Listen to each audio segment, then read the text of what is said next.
Two men are locked up with the hardest of criminals simply for preaching the gospel of Jesus Christ. You know, if they had gone to Bithynia, they might have avoided prison. If they had stopped along their way somewhere in Asia, they might have remained free men. But God directed them to Philippi and told them to preach the gospel in Philippi. And now, because they followed the commands of God, they've been beaten and they've been thrown in prison. Paul could have planted churches all over Galatia, but he's thrown in prison.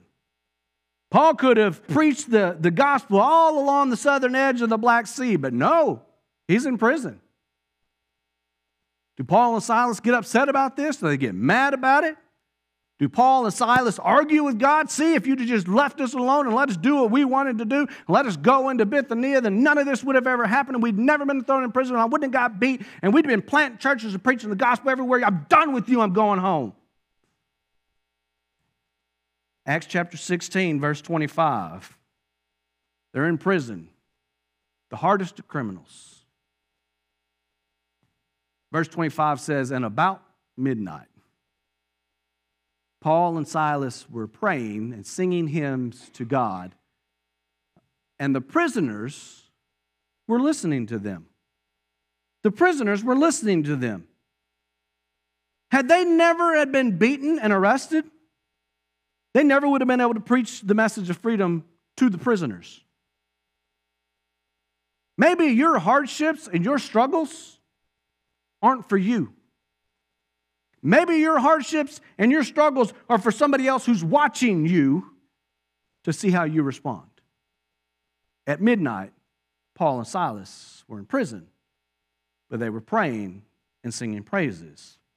Verse 26, suddenly there was such a violent earthquake that the foundations of the jail were shaken, and immediately all the doors were opened, and Paul and Silas's chains came loose.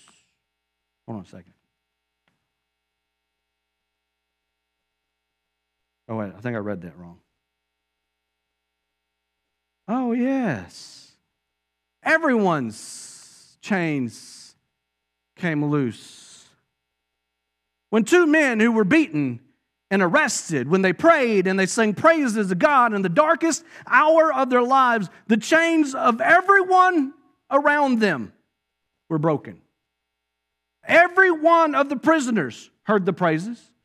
Every one of the prisoners heard the prayers, and every one of the prisoners were set free from their chains. What chains can be broken when we praise God in our storm? Whose chains can be broken when we praise God in our storm? Someone else's chains of addiction can be broken because you prayed in your storm. Someone else's chains of abuse can be broken because you prayed in your storm. Chains of hatred broken because you prayed in your storm. What will be the residual impact of your prayer and your praise?